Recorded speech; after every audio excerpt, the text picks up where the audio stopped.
Alam nyo, hindi lahat ng revolusyon ay kailangang dumaan sa madugong labanan. Kasi habang nag-aalab ang himagsikan sa Luzon, doon sa isla ng Negros, may isang kakaibang kwento ng kalayaan na isinulat hindi gamit ang mga baril, kundi ang pambihirang talino. Ito ang halos nakalimutan ng istorya kung paano napalayan ng mga Negrense ang kanilang sarili gamit ang isang napakagaling na bluff. So, heto na yung tanong na nasa puso ng usapan natin ngayon. Isipin nyo, paano ka ba mananalo sa isang revolusyon kung ang sandata mo lang ay tapang at talas ng isip? Parang imposible, di ba? Pero nangyari to. Noong kasagsagan kasi ng Rebolusyong Pilipino, may sariling diskarte ang Negros. Habang yung ibang mga probinsya ay nasusunog sa digmaan, dito ibang klase yung naging laban. Mas tahimik, pero hindi ibig sabihin na kulang sila sa tapang. At sa gitna ng lahat ng ito, may isang tao na hindi mo aakalaing mamumuno ng isang himagsikan, si Aniceto Lacson. Isa siyang mayamang-mayaman asyendero, parte ng elite. Pero sa likod ng lahat ng yaman niya, may isikreto siya. Isa pala siyang katipunero. At itong kombinasyon na to, yung pagiging mayaman niya at yung pagiging revolusyonaryo niya, yang ang magiging susi sa buong kwento. Okay, para mas malino ang lahat, tingnan natin itong timeline. Yung pag-aalsa sa Negros noong November 5, 1898, nangyari yan sa gitna ng mas malaking revolusyon. Pero heto yung pinakaimportante, wala pang isang buwan pagkatapos niyan, biglang may pumasok na bagong player sa laro, ang Amerika. Tandaan nyo yan ha, kasi babalikan natin yan mamaya. At dito na ngayon, papasok yung pinaka-genius at pinaka-astig na parte ng kwento. Sa pangunguna ni Lacson at ng isa pang leader na si Juan Araneta, alam nila sa sarili nila na hindi sila mananalo kung sa barilan lang. Kaya, nag-isip sila ng isang plano na, well, hindi mo talaga makikita sa kahit anong military textbook. Isipin niyo to, kinuha nila yung mga ordinaryong magsasaka, tapos pinag-ukit ng mga peking-peking baril gawa sa kawayan. Tapos yung mga banig, yung ginagamit natin sa pagtutulog, binilot nila yan, pininturahan ng itim. Boom! May kanyon na sila. Gamit lang ang mga props na yan, nagmarsya sila na parang isang totoong hukbo. Ang galing, di ba? At ang pinaka nakakamangha sa lahat, gumana! As in effective! Pagkakita ng mga Espanyol sa paparating na dambuhalang hukbo, kompleto sa mga rifle at kanyon, natakot sila. Sumuko agad-agad, walang putukan, walang nasaktan. Ganun lang, panalo ang Negros. Isang tagumpay na nakuha sa galing ng pag-arte at lakas ng loob. At ganon lang kabilis. Mula sa pagiging kolonya, sa isang iglap, naging malaya na ang Negros. Agad-agad, itinayo nila ang Republika ng Negros.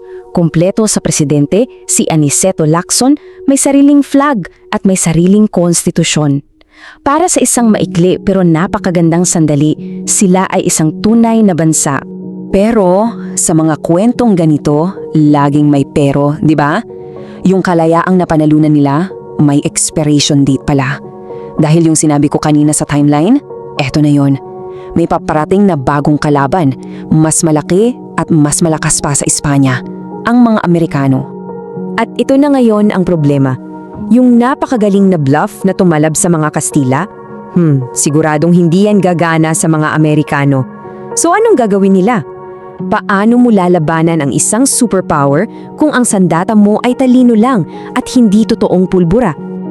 At dito, yung kwento ng tagumpay, biglang nagiging isang kwento ng napakahirap na desisyon.